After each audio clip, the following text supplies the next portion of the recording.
Bismillahirrahmanirrahim. Soal jika kita ditanyai orang berapa perkara syarat qiyam. Jawab bahwa syarat qiyam itu 1 jua, yaitu berdiri sekira-kira betul tulang belakangnya dengan cenderung. Nah, syarat qiyam ini Bu artinya syarat berdiri. Qiyam ini dalam bahasa Arab artinya berdiri. Jadi di dalam salat kita saat berdiri betul maka ada syaratnya. Maka kita mengetahui itu bukan hanya sekedar rukun sembahyang ada 13.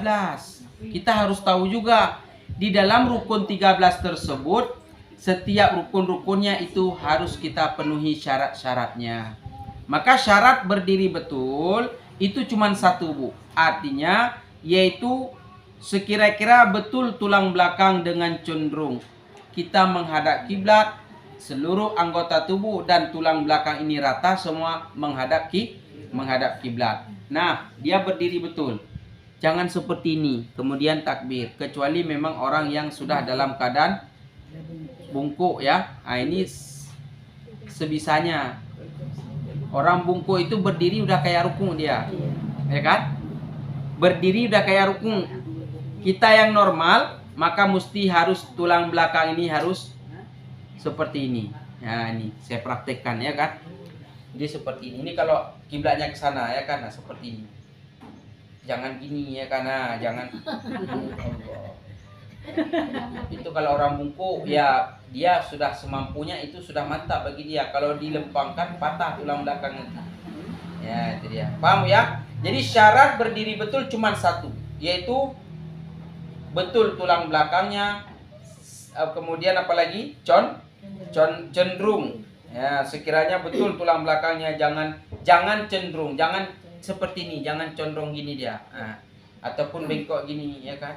Nah, ini jangan. Artinya, misalnya kita di sawah, hidungnya itu agak pendek. Ya, kita kena kepala kita gimana? Gini kan sedikit. Ya kan? Boleh ya? Boleh ditinggikan besok. Ya. Jadi harus tegak berdiri, nggak boleh bengkok. Kecuali orang yang bungkuk. Itu dia. Soal jika kita ditanyai orang berapa perkara syarat takbiratul ihram. Ibu kalau ditanya kenapa disebut dengan takbiratul ihram, coba ibu baca takbir. Yang serentak Bu. Coba baca takbir. Coba baca tahmid. Coba baca tasbih. Coba baca tahlil. Coba bacakan istighfar. Coba bacakan basmalah. Coba bacakan isti'azah. Coba bacakan ta'awuz. Sama Bu ya, isti'azah, a'udzubillahi minasyaitonirrajim, ta'awuz juga demikian. Coba bacakan surat Ma'uzatain. Coba bacakan Ma'uzatain. Ma'uzatain. Nah, dah lupa kan? Ma'uzatain itu adalah sebutan kepada 2 surat. Surat Al-Falaq dan surat An-Nas. Kenapa Ma'uzatain? 2 perlindungan. Qul a'udzu birabbil falaq. Ada qul a'unya kan? Kemudian qul a'udzu birabbin nas. Jadi 2 a'udzu. Maka disebut dengan Ma'uzatain. Ya. Itu istilah itu harus paham Bu. Ya kan? Nah, kenapa? Coba sekali lagi ucapkan lafaz takbir. Kenapa lafaz takbir Allahu Akbar maka disebut dengan takbiratul ihram? Ada yang paham? Masih ingat? Kenapa disebut dengan takbiratul ihram? Takbirnya Allahu Akbar. Kenapa disebut dengan Ketika kita baca Allahu Akbar, itu sebutannya adalah takbiratul ihram. Kenapa nggak disebut dengan takbiratul karim, takbiratul azim, ataupun takbiratul kiram? Kenapa mesti takbiratul ihram? Kan udah kita ajarkan, Bu. Mesti ingat. Ada yang tahu? Nih kalau tahu dapat hadiah. Disebut dengan takbiratul ihram saat kita membaca takbir Allahu Akbar. Takbir ketika salat ya, takbiratul ihram Allahu Akbar. Saat dimulakan dengan lafaz alif lam Allah, kemudian diselesaikan dengan lafaz akbar, Allahu Akbar, maka disitulah segala sesuatu yang dapat membatalkan salat itu semuanya diharamkan. Makan sebelum salat halal. Minum sebelum salat halal. Mengunyah makanan sebelum salat halal. Tapi ketika sudah salat itu semua diharamkan. Kenapa diharamkan? Karena dapat membatalkan salat. Ngerti, Bu? Maka disebut dengan takbiratul ihram. Artinya apa? Seseorang sudah mengucapkan takbir Allahu Akbar ketika salat, segala bentuk apapun yang dapat merusak, yang dapat membatalkan salat, itu semuanya diharamkan. Maka disebut dengan takbiratul ihram. Nggak boleh takbiratul karim, takbiratul kiram, takbiratul azim. Itu dia. Paham ya? Ngerti, Bu? Saya tanya balik, Bu. Kenapa disebut dengan takbiratul ihram? Karena segala sesuatu yang dihalalkan, diharamkan di waktu kita membaca Allahu Akbar dan bisa membatalkan. Hampir benar. Hampir sempurna. Sikit lagi disempurnakan. Ingat ya, kenapa disebut dengan takbiratul ihram? Diingat baik-baik. Saat kita mengucapkan takbir Allahu Akbar ketika salat, maka sejak itu pula segala aktivitas, segala apapun yang dapat membatalkan salat, maka itu diharamkan. Contohnya, makan sebelum salat halal kan? Minum sebelum salat namun ketika kita sudah lafazkan Allahu Akbar, takbir ketika salat, makan, minum, pokoknya yang dapat membatalkan salat itu diharamkan. Artinya fokus pikiran kita, gerakan kita, kemudian jiwa kita untuk salat menghadap kepada Allah. Ini dia. Maka disebut dengan takbiratul ihram. Nah, di saat takbiratul ihram ini kita harus memenuhi syarat-syarat daripada takbir itu sendiri. Ada berapa syarat takbiratul ihram, Bu? Ada 10 perkara. Yang pertama, memelihara akan kalimahnya. Saat takbir, Bu, kita pelihara akan kalimah Allahu Akbar. Kalimatnya jangan Allah Akbar. Itu tidak memelihara kalimatnya. Kalimatnya jelas. Allahu Akbar. Satu kalimat terdiri dari 2 suku kata. Allahu, kemudian Akbar. Allahu Akbar. Jelas kalimatnya. Paham, Bu ya? Kemudian yang kedua, memelihara akan i'rabnya. Memelihara akan i'rabnya. Allahu Akbar. Allah itu maha besar. Kalau diirabkan Allahu itu adalah isim mubtada. Hukum mubtada marfu' ala rafa' dhammah yang zahir pada akhirnya. Akbaru ke khabar. Khabar dari mubtada. Bermula Allah itu maha besar. Jadi saat kita itu harus terpelihara i'rabnya.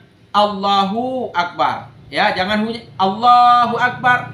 Jangan dibaca Allahi Akbar. Ini tidak memelihara i'rabnya. Ya, i'rab itu mengubah akhir kalimat. Apanya yang diubah? Allahu. Kan di situ dhammah kan? Undang-undang ilmu nahwu dan saraf itu, Allahu itu adalah isim. Isim apa? Isim mubtada. Maka mesti barisnya Allahu. Enggak boleh Allaha. Ya, akbaru. Sehingga ketika diwakafkan akbar. Sesudah lafaz pertama itu isim mubtada, di depannya adalah khabar. Ada mubtada dan khabar. Maka dibaca Allahu Akbar. Itu dijelaskan seperti itu kalau ditanya kenapa enggak Allah Akbar. Nah, seperti itu. Ataupun Allahi Ikbir. Ya kan? Nah, tidak sesuai i'rabnya. Paham ya? Kemudian yang ketiga, memelihara akan tasdidnya. Pada lafaz Allahu Akbar ada berapa tasdid? Ada satu, Bu, pada lam jalalah. Allahu Akbar. Jangan pula tasdidnya lebih daripada itu, maka tidak sah. Paham ya? Coba diperhatikan Allahu Akbar, nggak ada spidol pula. Kan tasdidnya satu kan? Dalam itu ada. Hah? Dalam itu. Oh ya. Rupanya ruang rahasia ya. Ya. Itu udah buku absen.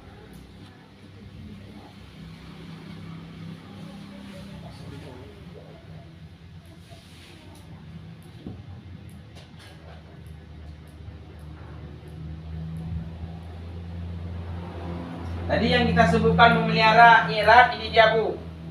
Allahu ini isim mubtada namanya. Sedangkan akbaru ini namanya isim khabar.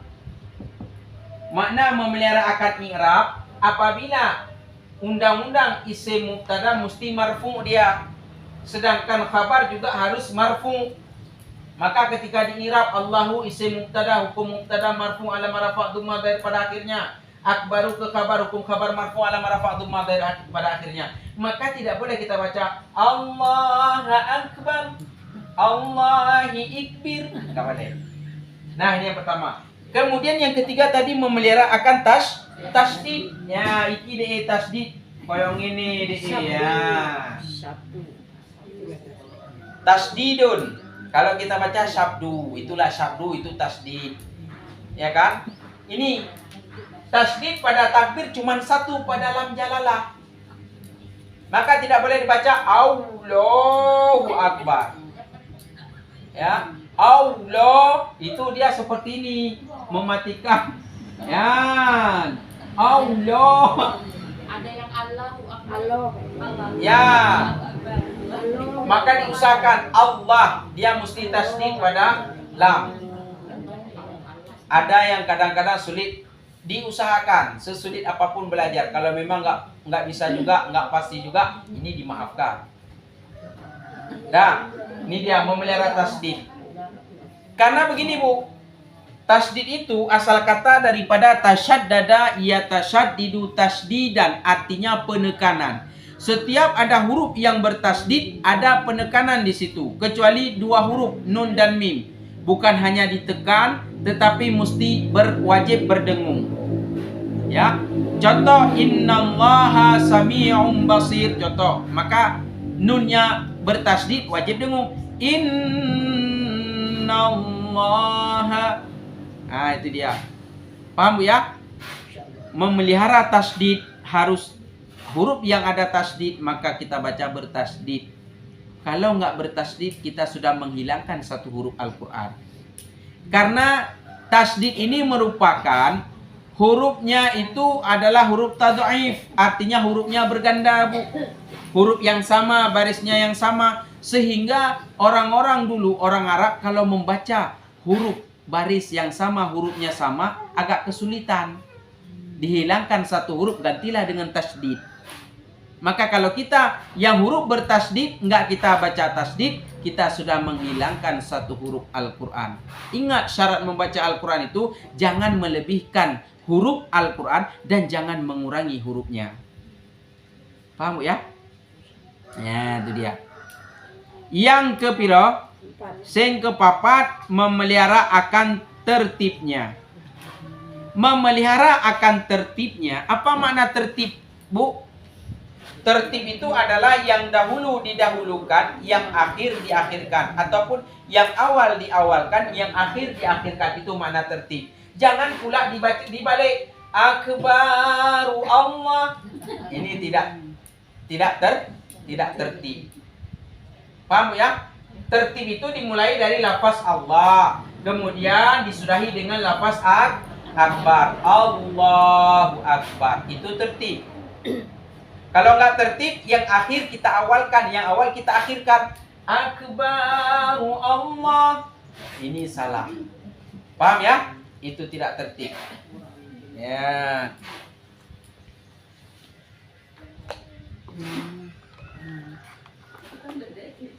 Yang kelima, mualat. Tahu Bu mualat? Ini harus bisa dibedakan Bu. Mualat, ada namanya mualat, ada namanya mu'alaf, ada namanya mukallaf. Ada 3 itu hampir sama, tapi mirip tapi beda. Yang pertama, mualat artinya beriring-iring, tanpa ada jarak pemisah antara rukun yang pertama dan selanjutnya. Itu makna mualat. Contoh kalau kita berwudu, ini contoh berwudu umpama. Sesudah kita membasuh kedua tangan hingga pergelangan tangan, kemudian berkumur. Kemudian apa lagi? Ya, sekalian berkumur, sekalian masuk ke dalam air ke dalam hidung. Kemudian membasuhmu? Enggak, sesudah membasuh tangan, cerita pula kita. Ya kan, kayak mana padimu? Sudah tenggelam padiku kemarin. Sudah hitam semuanya. Harganya murah. Nah, ini contoh. Udah itu baru berkumur-kumur, cerita lagi. Jadi kayak mana harganya? Ya apalah boleh buat 3.500 rupiah. Kan? Ini nggak mualat. Udah kita cerita, udah basuh tangan cerita dulu. Habis itu kumur-kumur cerita lagi.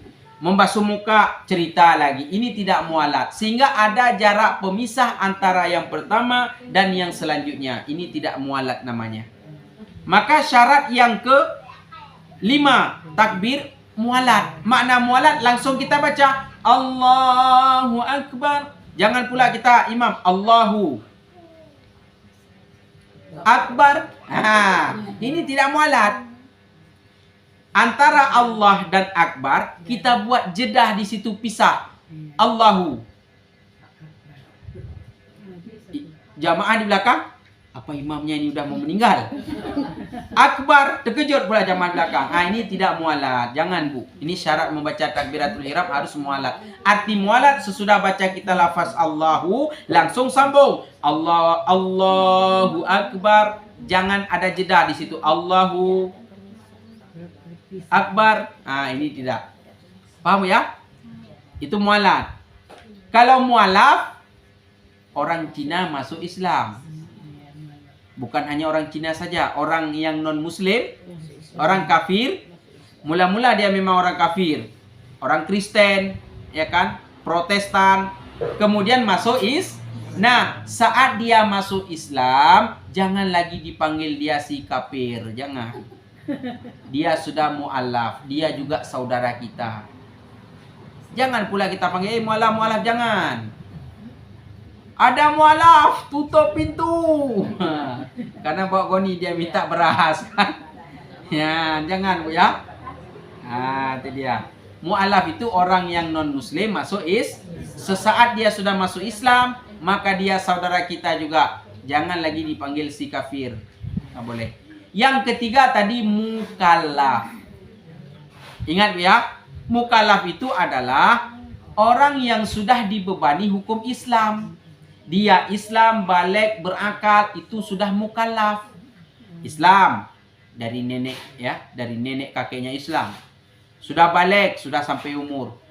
Kemudian apalagi? Sudah berakal. Mana berakal? Sudah sehat. Dia sudah akalnya sudah sempurna, sudah penuh, bisa membedakan, ya kan, yang baik dan yang benar. Kalau ditaruh misalnya tai lincung sama coklat, dia pilih coklat, berarti akalnya sehat.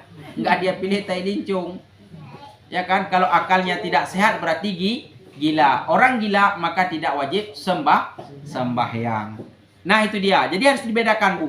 Ya, tadi mualat. Ada mualat, ada mualaf, ada mukallaf.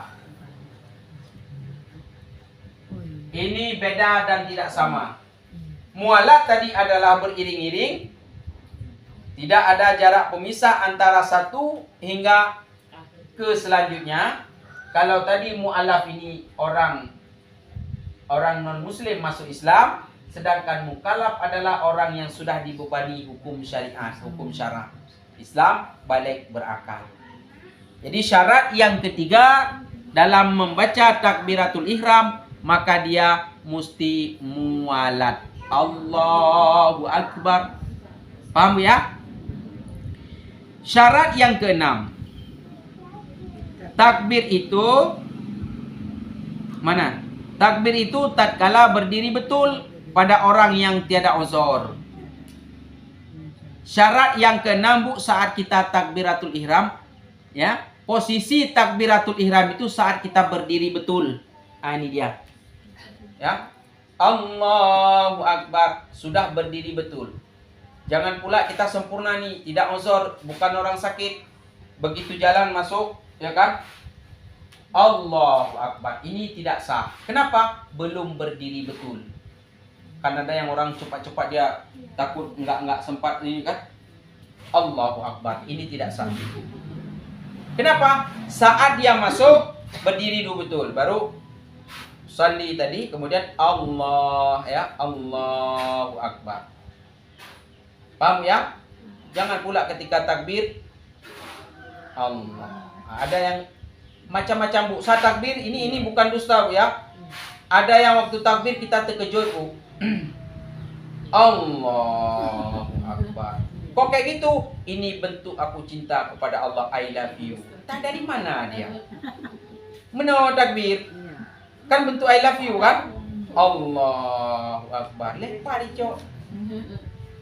Ada yang kayak orang buka jurus, ya kan? Begitu datang terkejut. Allahu Akbar. Ada yang jurus tiju, tahu Bu, tiju. Kayak orang menjala. Kalau orang menjala kayak mana ketika ini kan gini dia. Ya kan? Allahu Akbar. Nah, macam-macam dulu. Padahal ketika takbir tangan ini sama ini di sini, Bu, ya.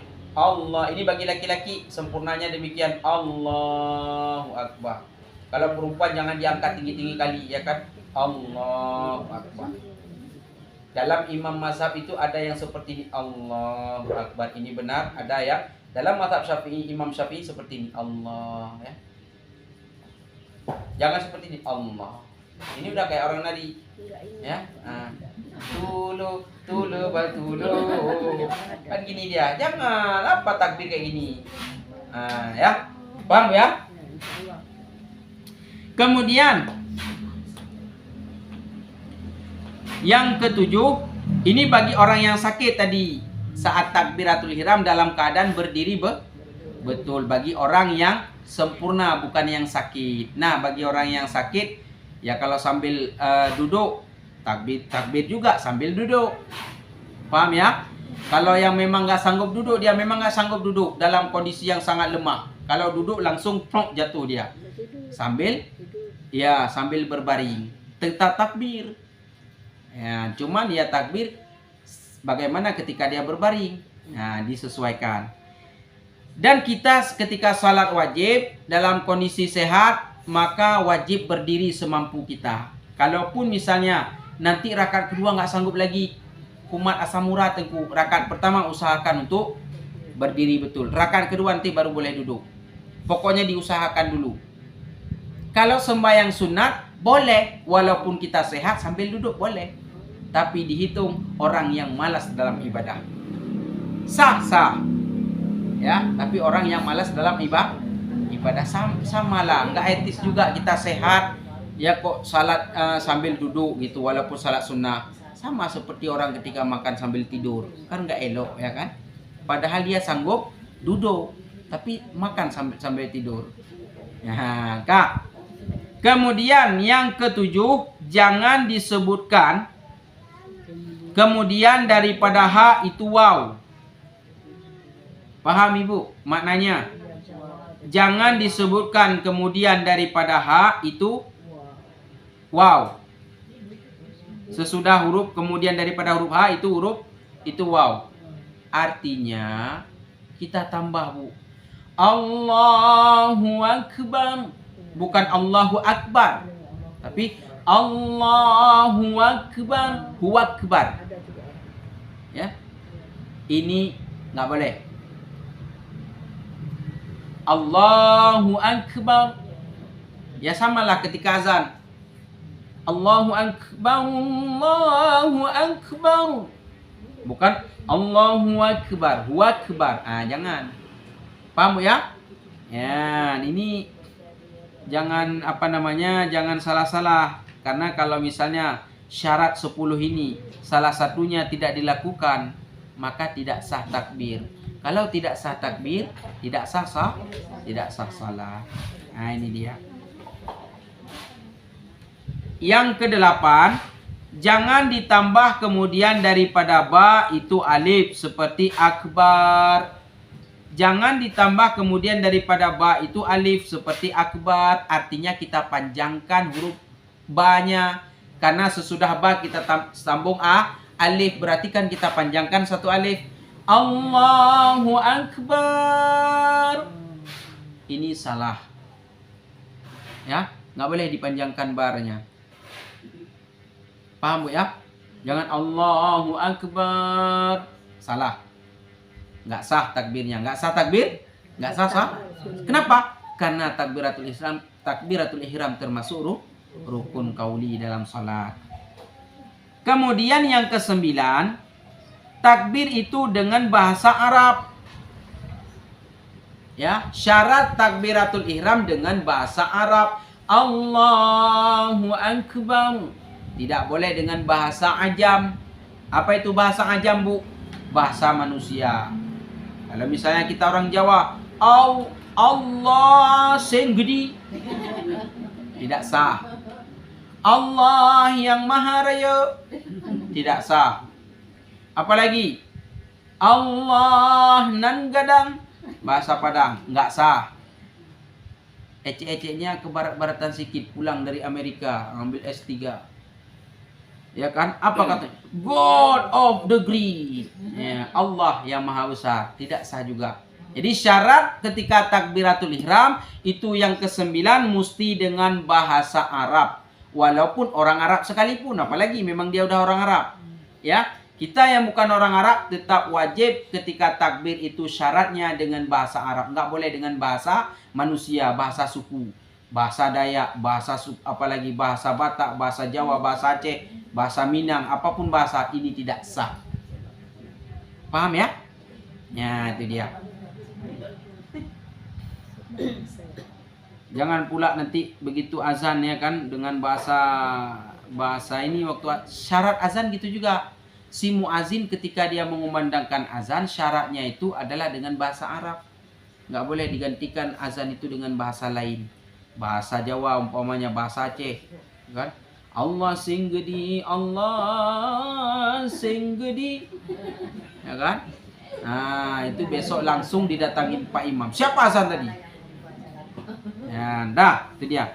Jadi dengan bahasa Arab Bu ya. Sama juga dalam salat itu semuanya kita baca dengan bahasa Arab. Yang ke-10, syarat takbiratul ihram hendaklah diperdengarkan pada telinga dirinya. Ya. Maka jikalau tiada didengar telinganya dirinya, maka tiada sah takbirnya. Walaupun sembahyang munfarid, sembahyang sendiri. Kita salat sendiri di rumah Bu, tetap ketika baca takbir itu setidaknya minimal sekali itu kita dengar diri kita sendiri. Kalau ibu-ibu kan yang perempuan kan nggak boleh besar bacaannya, nggak boleh sampai didengar oleh laki-laki yang bukan mahramnya. Walaupun kecil kan untuk dirinya sendiri kan dengar Allah. Nah kan dengar ibu kan? Ya kan, coba ibu takbir. Dengar kan? Nah itu dia. Jangan pula ada teman saya ketika salat. Ya kan? Ya ketika salat sunnah dia diam aja. Pokoknya diam sesudah salat itu karena teman saya berani saya tegur. Tadi abang salat? Iya. Kayaknya abang nggak salat. Kok nggak salat? Orang diam aja. Aku baca dalam hati, oh enggak, rukun qauli harus kita syarat membaca rukun qauli itu hendak mendengar dirinya sendiri. Kalau kita dengarnya dalam hati itu bukan rukun qauli namanya. Qauli itu kan perkataan yang kita baca dengan lisan. Syaratnya mesti didengar dirinya sendiri. Nggak perlu besar-besar memang, tapi mendengar dirinya. Kalau nggak digerakkan, dengar dirinya. Apanya dengar? Nah, ini nggak sah. Sampai dengan salam juga dia. Iya.